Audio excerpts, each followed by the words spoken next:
So the entire internet is aware of Katt Williams and the interview he did with Shannon Sharpe that literally broke the internet, I'm gonna be so real. He exposed Hollywood, the whole industry, and he even named names like Diddy, Kevin Hart. Of course we know about Harvey Weinstein, but he's exposed a lot of shit. Now in terms of the names he exposed and all of that type of jazz, I don't really care personally because I'm never gonna know these people. But what I do care about is what he alluded to about integrity. Even though everybody and their fucking mum is covering this shit, I didn't want to cover it initially, but out of the things that I have covered and out of the things that I have seen, no one's really talked about this. They've more talked about the things he's exposed. Because of the magnitude of the names that he's brought out, people like Steve Harvey, people like Kevin Hart, people that have been respected in the industry for basically decades. Not only did he subtly mention it, he straight up said that people like Harvey Weinstein... But he offered to suck my penis in front of all my people at my agency. Yeah, you know what I'm saying?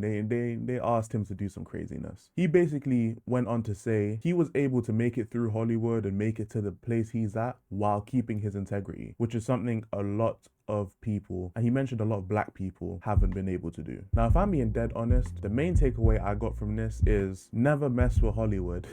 Never mess with anything like that because, yo, I know I'll never be part of Hollywood. I'm not trying to be an actor. I ain't trying to be part of that industry. You know how fucked up it sounds, bro? Like, you have to be forced to do some shit you don't want to do to get a contract. Plus, you could be cancelled at any time. They can get rid of you. It's crazy, like, the risk you're taking, but nothing to do with me, so. And this happened to be a reoccurring theme in the interview. Most people sold out for deals and how Katt Williams turned down deals and they approached other black comedians with those same deals and they took them because they didn't mind doing stuff that was against their integrity. You know, we get in that office and this fool pull out Big Mama's House too. I almost died. And I gotta read this script from all these good white people, where this nigga want me to get in a dress with him. And I'm literally saying to everybody, why is he in a dress again? You already played the old lady as an FBI agent.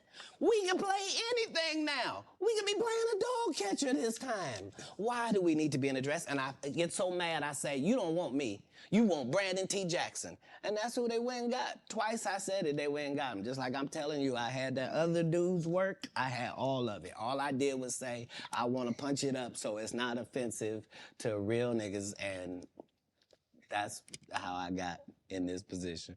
Katt Williams has managed to achieve what 99% of people can't do, which is make tens of millions. And he's able to keep his integrity and his ass intact. His words, not mine. So yeah, I'm gonna pause it just in case, but he said that. I didn't say that. Now, I've had to turn down $50 million 4 times.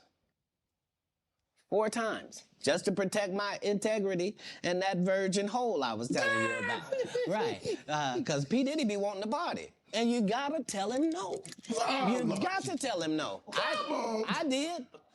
I did. See, I got the receipts for everything I'm telling you. That's why I can say them so freely. Kid, I need to know. You here, get your number. Thank you, sir. Thank you. But one thing I will say is please take these lessons that Katt talked about and apply them to your everyday life. Do not choose money over integrity. It never ends well. Like, at the end of the day, you gotta live with your own decisions. You can live your life for other people, but when you go to sleep at night, you gotta think about it yourself. I know a major part of life is getting to the bag, but make sure you're happy, properly happy with the way you get to the bag. And temptation as well. Temptation is probably the most blinding drug I can think of because it's the only thing I can think of right now to where you won't even think about the repercussions. You won't think about any negatives that will come along with the decision you've made. You're just ready. You're just ready to get that. Because temptation, if someone puts 5 million in front of you, sometimes it don't even matter what they're saying, bro. It's 5 million. Nowadays, everyone posts everything. Everyone's quick to make decisions, diving head first for some TikTok clout. But make sure you take time to reflect on decisions. Because if you just take some time to step back and really think about what you're doing or what you're going to do, decisions you've made or going to make, it's gonna save you a lot of trouble in the long run. Because things like temptation, things like greed, they're gonna try and force you to jump at them. They're gonna force you to try and make decisions that even like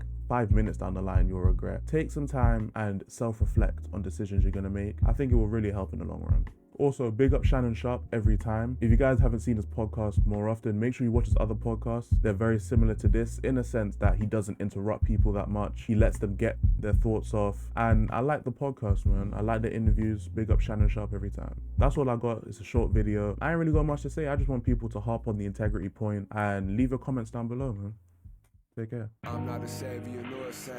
Told 30s and sticks with an open case. I try to behave when I know I can't. So purpose of this is to motivate. What's the ticket? Shit we can negotiate. Take a toke of the law while I